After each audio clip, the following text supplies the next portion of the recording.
외국인이지만, 와, 진짜요? 와, 꼭 합격하셔가지고, 네, 꼭 소식 좀 들려주시면 감사하겠습니다. 안녕하세요. 저는 지난 76회 한국사 능력검정시험에서 75점으로 2급, 그리고 77회에서 95점으로 1급에 합격했습니다. 먼저 간단한 자기소개부터 드리자면, 저는 한국에 온 지 4년 된 일본인이고요. 한국에서 회사를 다니는 K 직장인입니다. 영상 시작하기에 앞서 한 가지 양해 말씀드리고 싶은 게 있는데요. 제가 말을 천천히 하거나 발음이 안 좋아서 답답하실 수도 있으실 텐데, 그럴 때는 배속으로 돌려주시거나 너그럽게 봐주시면 감사하겠습니다. 제가 한국에 관심을 가지게 된 계기가 한국어였는데요. 한국어를 접하다 보니까 한국의 역사에도 자연스럽게 관심이 생겼어요. 22년도에 한국에 왔을 때 한국의 역사에 대해서 제대로 알아야겠다라는 생각으로 검색을 해봤는데, 그때 처음으로 한능검이라는 시험을 알게 되었어요. 그래서 그때부터 막연하게 언젠가는 한능검을 따고 싶다라는 생각을 했었는데, 생각만 하고 3년 동안 아무것도 안 했습니다. 사실 서점에서 교재를 본 적이 있었는데, 일단 내용 자체가 너무 많고 한국사에 대해 아는 게 하나도 없는 저에게는 엄두조차 안 났어요. 그러던 어느 날, 그러니까 작년 9월이죠. 어쩌다 3년 만에 검색을 하게 되었는데, 그때가 마침 접수 기간인 거예요. 심지어 서울은 아직 신청 기간이 지나지 않은 상태였어서 그 순간 나 하는 건 따야겠다라는 생각으로 냅다 신청부터 하고 그날에 교재도 주문을 했습니다. 이렇게 3년 동안 미루고 미루던 한능검을 드디어 준비하게 되었습니다. 네, 다음으로 공부 방법에 대해 말씀드릴 건데요. 먼저 제 한국사 수준에 대해서 말씀드리자면, 짐작하실 분들도 계시겠지만 저는 완전 노베였고요. 한국 분들이 말하는 노베가 아닌 진짜 찐 노베였어요. 어느 정도였냐면, 제가 진도를 나가면서 아는 단어가 단군, 최치원, 일현, 세종, 훈민정음, 삼강인실도, 임진왜란, 이게 다였어요. 그리고 그 다음에는 개항기가 되어서야 들어본 단어가 나왔어요. 이게 개념을 안다는 게 아니라 단지 단어만 들어봤다는 거거든요. 아니, 이렇게 모르는데 어떻게 최치원이랑 일현을 아냐 싶으실 수도 있으실 텐데, 제가 사실 국문과를 나왔거든요. 그래서 수업에서 글을 읽었던 적이 있었어가지고 이름은 많이 들어봤습니다. 어쨌든 한 시대당 하나에서 뭐 많아봤자 3, 4개 정도 단어만 아는 상태였어요. 그런 제가 어떻게 한능검을 준비했는지 첫 번째 도전 때부터 자세하게 설명해 보도록 하겠습니다. 저도 할 수 있었는데, 이거 보고 계시는 분들의 대부분이 한국 분들이시잖아요? 꼭 할 수 있다고 용기를 얻어가셨으면 좋겠습니다. 첫 번째는 기간인데요. 앞에서도 말씀드렸지만 저는 신청일에 교재를 구매했고요. 그 다음 날에 교재를 받고 그날부터 딱 4주 동안 공부를 했습니다. 직장인이기 때문에 출근 전이랑 퇴근 후 시간을 활용해서 하루에 3시간에서 4시간 정도 공부했고요. 그 기간 동안 쉬는 날에는 하루에 8시간 정도 공부했던 것 같아요. 2주차까지는 개념 공부, 3주차는 복습과 문제 풀기, 4주차는 기출 풀기, 이렇게 진행을 했습니다. 두 번째는 교재인데요. 이건 사실 뭐 말씀드릴 필요가 없을 정도로 말해 뭐해 다들 잘 아시겠지만, 그래도 소개를 해드리자면, 저는 기본교재 상학원 그리고 기출 500제 이렇게 총 3권을 사용했고요. 인강은 최태성 선생님의 유튜브 강의를 들었습니다. 그러면 이제 본격적으로 공부 플랜에 대해 말씀드릴 건데요. 저는 이 순서대로 공부를 진행했습니다. 먼저 공부를 시작하기에 앞서 후기를 몇 개 찾아봤는데요. 다들 어느 정도 기간을 잡고 공부하는지, 교재는 어떤 걸 쓰는지 등등 찾아보면 유튜브나 블로그에 자세히 나오거든요. 그래서 그냥 아무거나 들어가서 공부 방법에 대해 알아봤어요. 근데 사실 여기서 첫 번째 좌절을 겪게 되는데, 제가 생노베이기도 하고 아무래도 외국인이잖아요. 언어적인 장벽도 있고 살면서 주워들은 그런 게 다들 있으실 텐데, 저는 그런 것도 아예 없으니까 학부 시절에 저의 좌우명이 있었는데요. 나는 한국 학생들의 5배는 공부해야지 1등을 할 수 있다. 이거였거든요. 근데 제 좌우명대로라면 한 5달은 공부해야지 1급을 딸 수 있는 거잖아요. 여기서 멘붕이 오긴 했지만 그래도 한다면 해야지 해서 마음을 다잡고 이제 본격적으로 공부를 시작했습니다. 첫 번째로 해야 하는 일은 인강으로 개념 잡기입니다. 각 영상마다 길이가 조금씩 다르긴 한데 40분에서 한 1시간 20분짜리까지 있거든요.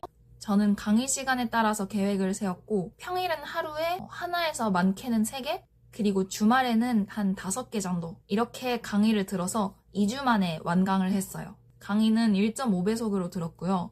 저는 강의를 보고 나면 한자를 하나하나 찾아봤었는데 이 과정이 생각보다 시간이 되게 오래 걸리더라고요. 그래서 한 강의를 듣는데 한 2시간 정도 걸렸던 것 같아요. 그리고 그 다음은 별 채우기인데요. 선생님께서 누적으로 하라고 하시는 데는 이유가 있습니다, 여러분. 저는 못했지만 이거 보고 계시는 분들은 그냥 자투리 시간에 틈틈이 보시는 거 추천드리고 싶어요. 솔직히 이것만 했어도 첫 번째 도전 때 1급은 따지 않았을까 싶어요.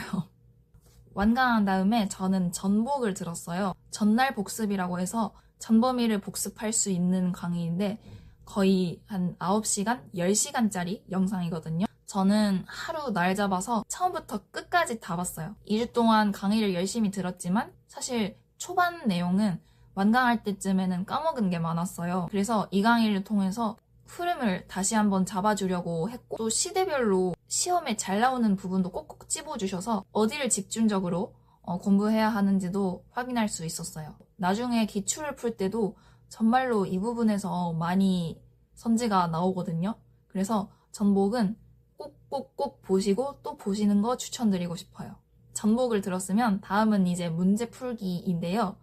저는 기출 500제 들어가기 전에 기본서에 있는 문제를 풀어봤어요. 기본서 뒷부분에 보시면 보다, 읽다, 풀다 페이지가 있거든요. 한 강의마다 8문제씩 나와 있는데 이거를 먼저 풀었어요. 노베인 사람에게는 시대별 기출 문제가 적합하다고 말씀을 하셨었는데 이 문제들이 시대별 기출의 역할을 해주지 않을까 생각했어요. 근데 8문제 곱하기 40강이 320문제였고 처음으로 풀어보는 거다 보니까 선지도 익숙하지가 않아서 이 문제만 거의 이틀 동안 풀었던 것 같아요. 진도를 못 나가서 답답하긴 했지만 처음에 문제를 풀어놓으면 기출 문제를 풀 때 조금 더 편하게 풀 수 있지 않을까 생각해서 하나씩 꼼꼼하게 풀었습니다. 이제 드디어 기출 문제를 풀 차례인데요. 저는 문제를 풀 때 5개의 선지를 모두 분석했어요. 시대, 왕, 연도, 누구의 업적을 말하는 건지 아는 걸 다 적으면서 문제를 풀었습니다. 선지 옆에 그냥 표시를 하면서 문제를 풀었고 조금이라도 불확실한 게 있으면 체크를 해두었다가 나중에 기본서로 돌아가서 확인을 했습니다. 실제 시험에서는 모든 선지나 키워드를 알 필요는 없지만 예전에 나온 선지가 그대로 나오는 경우도 많아서 정답이 아니더라도 꼭 확인을 해두시는 게 좋겠습니다. 그리고 약단노인데요. 선생님께서 약단노를 만드는 방법을 소개해 주시니까 그대로만 따라하시면 돼요. 저는 전복을 들을 때는 초록색으로, 기출을 풀면서 몰랐거나 헷갈리는 부분은 주황색으로 표시를 했고요. 판서에 없는 내용은 별 채우기에 체크를 하거나 볼펜으로 추가를 해서 약단노를 만들었습니다. 이렇게 해서 풀어본 첫 번째 기출은 마지막에 점수를 보니까 73점. 생각보다 나쁘지 않은데? 해서 자신감을 얻었습니다. 근데 문제는 두 번째 이후였는데요. 갈수록 낮아지는 점수를 보고 자신감이 확 떨어졌어요. 저는 상대적으로 고려시대까지의 시대가 더 어렵게 느껴졌는데 해설을 보고 열심히 외우려 해도 늘 그 부분을 들리더라고요. 이때 정말 제 자신이 너무 밉고 한심해서 울면서 공부를 했는데 그래도 여기서 포기하면 될 것도 안 된다. 여기서 핑계대면 끝이다. 이 생각으로 버텼던 것 같아요. 그렇게 하나하나 꼼꼼하게 살펴보면서 문제를 풀다 보니까 시험 직전에는 안전적으로 85점 이상이 나오게 되었어요. 이대로만 가면 합격할 수 있겠다 하는 자신감을 드디어 되찾았던 것 같아요. 시험 전날 다른 분들도 전야제를 엄청 강조하셔서 퇴근하고 바로 전야제를 들었어요. 전복하고는 다르게 더 컴팩트하게 내용을 정리해서 알려주셔서 저도 열심히 필기하고 중얼거리면서 3시간 정도 집중해서 공부했습니다. 이렇게 해서 시험 당일날 시험을 보러 갔는데요. 시험장에서 문제를 풀려고 하니까 머리가 하얘지고 평소에 풀었던 것보다 잘 안 풀리는 느낌이 들었어요. 모르는 문제도 많았고 근데 사실 아는데 틀린 문제는 없었고 제 실력만큼 점수가 나왔다고 생각해서 다음을 기약하며 첫 번째 시험을 마무리했습니다. 그리고 두 번째 도전 때도 똑같이 한 달 전부터 준비를 했는데요. 먼저 인강을 처음부터 다시 들었어요. 이때는 큰 흐름은 다 알고 있는 상태라서 1.75배속으로 다 봤고요. 꼭 책상에 앉아서 듣진 않았고 출퇴근 시간도 활용하면서 복습한다는 느낌으로 들었습니다. 그리고 나서 바로 기출을 풀기 시작했는데요. 한능검 개편 이후인 47회부터 풀어봤는데 이때 점수는 87점이 나왔어요. 여기서 문제가 됐던 게 제가 끝까지 미루던 문화재인데요. 이름이란 특징을 매치하는 것도 어렵고 그냥 어렵다고 생각하니까 손이 안 갔던 것 같아요.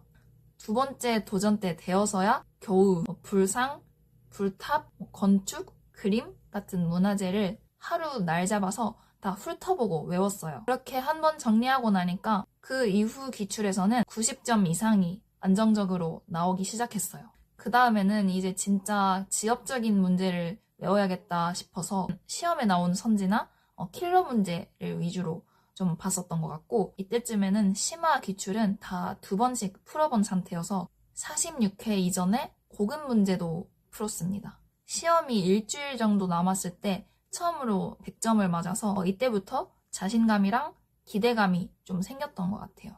그리고 기출을 풀면서 모르거나 헷갈렸던 부분은 워드에 따로 정리를 해서 눈에라도 익히려고 틈틈이 봤던 것 같아요. 그리고 드디어 맞이한 두 번째 한능검 당일날 76회와는 달리 문제가 어렵게 느껴지지 않았고 풀면서도 저번 회차 때는 내가 많이 부족했구나, 그 이후에 실력이 많이 늘었구나 생각이 들어서 스스로 뿌듯했던 것 같아요.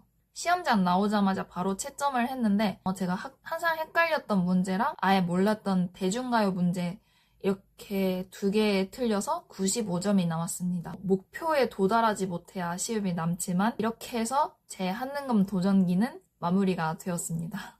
꿀팁이라고 하기엔 뭐하지만 3가지만 소개를 해드릴게요. 첫 번째는 일상 속에서 한국사 접하기입니다. 저는 공부라고 생각하기보다는 취미로 한국사를 접했던 것 같아요. 출퇴근 시간이나 샤워할 때, 밥 먹을 때 시간만 나면 한국사 관련 콘텐츠를 틀어놨었어요. 벌거벗은 한국사는 웬만한 건 진짜 다 본 것 같고 그 외에도 그냥 제 알고리즘이 한국사로 도배되어 있어요.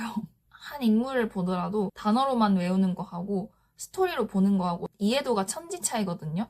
그래서 공부하면서 흐름이 이해가 안 되거나 헷갈리는 부분은 항상 관련 영상을 몇 개씩 찾아봤던 것 같아요. 그렇게 영상을 보니까 훨씬 더 오래 확실하게 기억에 남았던 것 같습니다. 두 번째는 연도 외우기인데요. 한능검은 흐름만 알면 문제를 풀 수 있다고 많이들 하잖아요. 네, 맞는 말입니다. 연도를 외우지 않아도 충분히 풀 수 있어요. 근데 저는 그냥 제가 마음 편하라고 대표적인 사건들은 연도를 외웠었어요. 특히 삼국시대하고 근현대는 연도를 외우면 문제를 풀 때도 1초 만에 정답을 알 수 있게 되었고요. 사실 기출 선지를 확인하는 과정에서 자연스럽게 외워진 게 많았어요. 헷갈리거나 안 외워지는 부분은 연표에 따로 표시를 해놨었는데요.